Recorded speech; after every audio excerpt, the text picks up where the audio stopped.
So I'm making this video. This is about basically early Christianity from, I don't want to say a secular point of view because I don't like the way people misuse the word secular to mean atheistic, but I'll say a non-religious view, or at least, well, you'll see what I'm doing.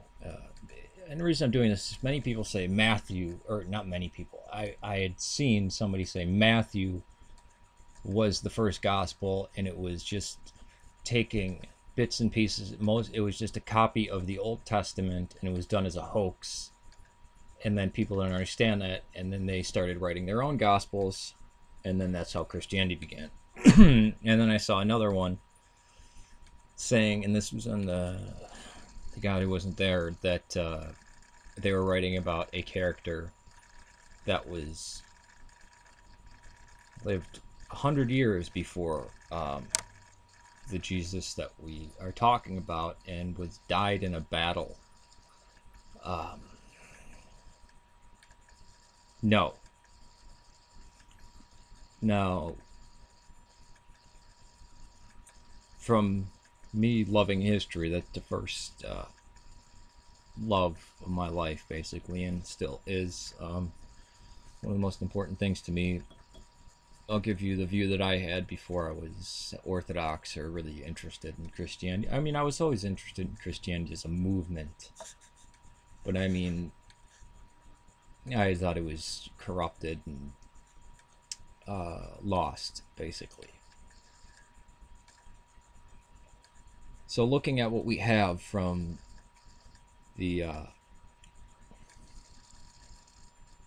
in the way of what is the history or what happened. Now, in previous videos, I had said that the historical things that we could state about Jesus is that he preached, he was an itinerant preacher who, the son of Joseph, who was crucified under Pontius Pilate, and his body went missing, and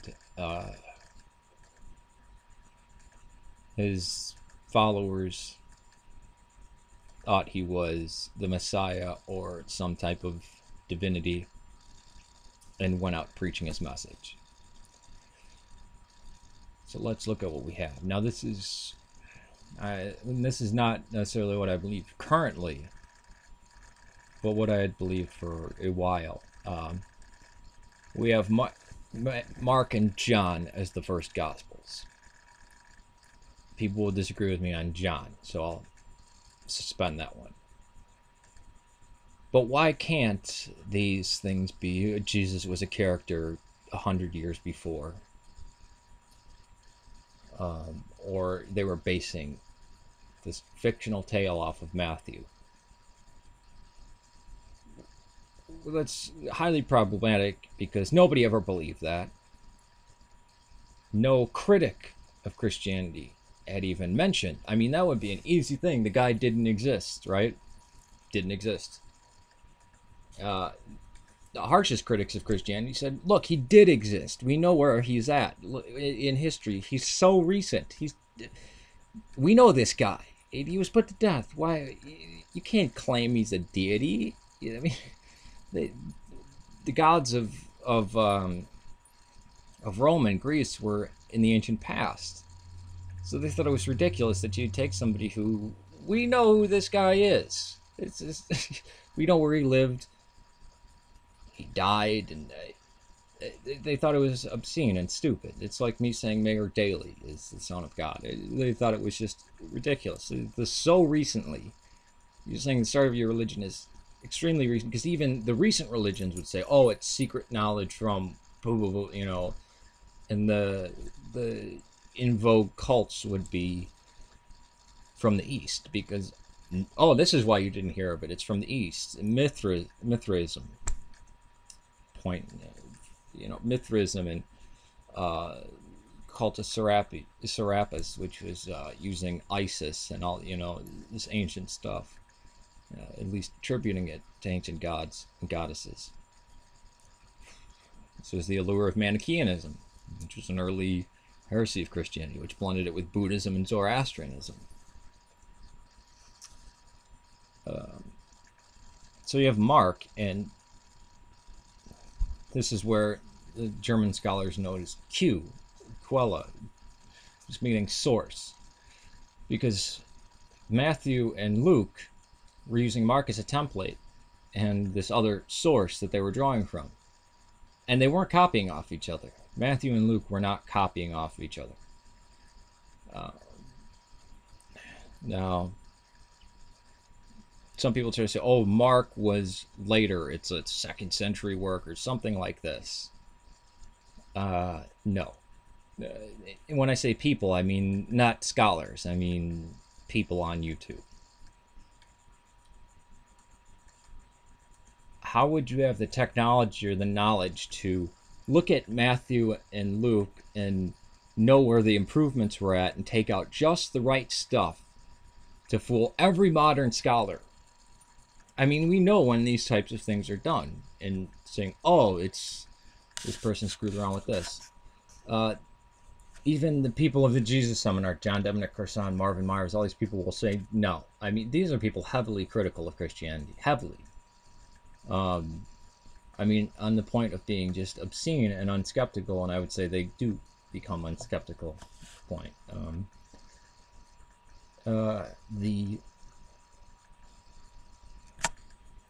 The reason for giving the late date of Thomas is because the same corrections, the same embellishments that we see in Matthew and Luke are in Thomas. So the borrowing again. Now, so far I haven't expressed a view that I currently disagree with. One that I held for a long time, don't necessarily hold this now, is that the view of Mary was getting, and I'd say this would only take a very short amount of time, was growing. This need for some mother figure in there, so we see the virgin birth get put on in Matthew and Luke. And this is why I would put John earlier. But another view of the historicity of Christ, or at least Christianity, is we see from almost right after the events of the crucifixion, and in all the Gospels that we have, even heretical ones, it gives us the date. It gives us the dates through under the time of this emperor, during this reign, sometimes even the month that where the story is starting out at. And this month it started out here, and we could see Matthew and Luke using Mark as a template, but saying, well, it's kind of deficient in what it has, and dropping some things and putting in the parables, because Mark tells you nothing. I mean, it really it gives these few, I mean, immediately just where he went, what he did, and then you have this passion narrative tacked on to the back of it, which is like 3/4 of it. And I don't say tacked on as in we know there's a manuscript out there that doesn't have this, but this is something from probably earlier, maybe eyewitness. It's very strange. And you would come away from the book of Mark saying, is he divine? It doesn't, people call him the Son of God, but he never says he's the Son of God. And what is saying he's the Son of Man? You would think he's just a prophet or something, or the divinity really doesn't come through on that.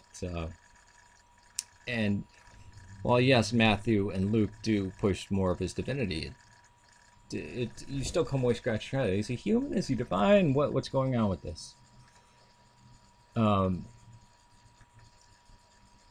But so you have Mark being written, and even the people that want to say, Tacitus, and they wind up stepping on their own toes, because you would have Mark before the destruction of the temple, and then possibly even Matthew and Luke, but I think Matthew and Luke are later, or after the destruction of the temple. So you have Pliny and Tacitus just 60 years later talking about events that were under Nero. And you have, the persecution of the Christians under Nero is a historical event. You have these people dying because of Christ. Were they dying because they read something? They read a myth that nobody believed. It was just everybody knew this guy didn't exist.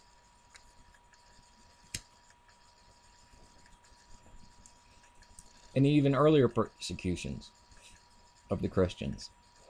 So you have these people getting persecuted and dying. Some of these people claiming they knew Jesus. You would think at some point somebody would say, we made it up. And for all the persecution that was going on, you think somebody would record that.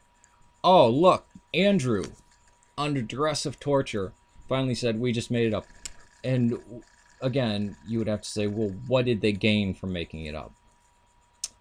Being hated throughout all the empire and suffering horrible tortures and finally death. That doesn't really make much sense. Again, do you need to believe that Jesus was divine to believe any of this? No, because I certainly didn't. I didn't think Christianity was the right religion at all. Actually, I think as the Gospels went on, you could see a trail of them adding stuff like not necessarily the parables, because there's things he could have said, yeah, and these kind of original statements like the Lord's Prayer and stuff like this. And you can kind of isolate the teachings that could be called historical without needing any faith or any belief in his divinity. But you can see kind of some of theology of at least Paul kind of seeping through in some of them.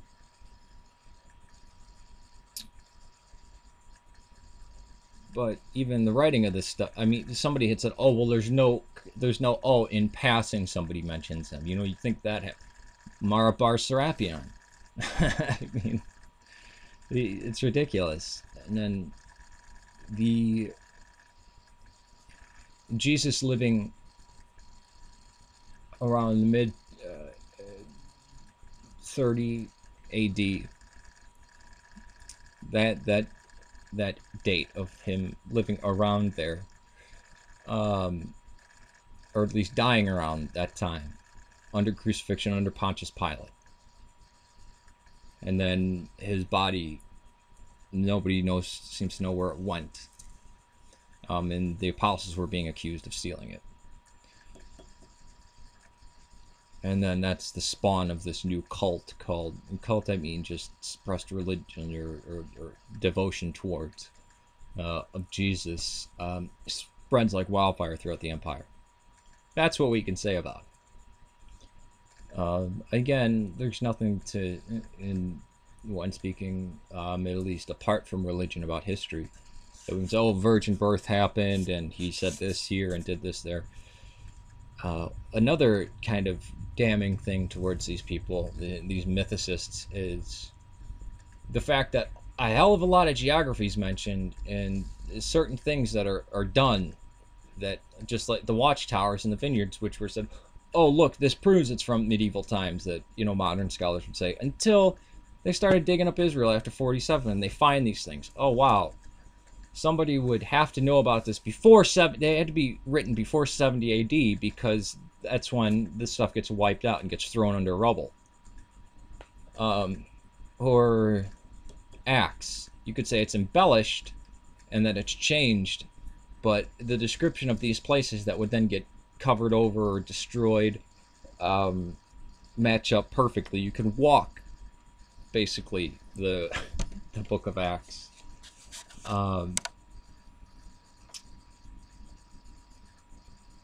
The Gospels have the same thing in them. Of, look, you can go through all these places, and people would have to know the geography, because you'd be walking up this way, up a hill, around here, or there's this pillar here, and then you go down the street there. This is not somebody in Spain or in North Africa writing about this. This is somebody who's been there. And actually, the manuscript, we have 5,000 manuscripts of books of the New Testament. That's more. That's almost too much. I mean, we don't get this for anything. Of Caesar's commentaries, I believe or of the first manuscript mentioning Caesar, it's from the 9th century, or I believe the 10th century. Of Caesar's commentaries that we have is from the 14th century. Did Caesar exist? Did Julius Caesar exist? Because Caesar was a common name, so was Gaius and Julius, and Caesar just meant king.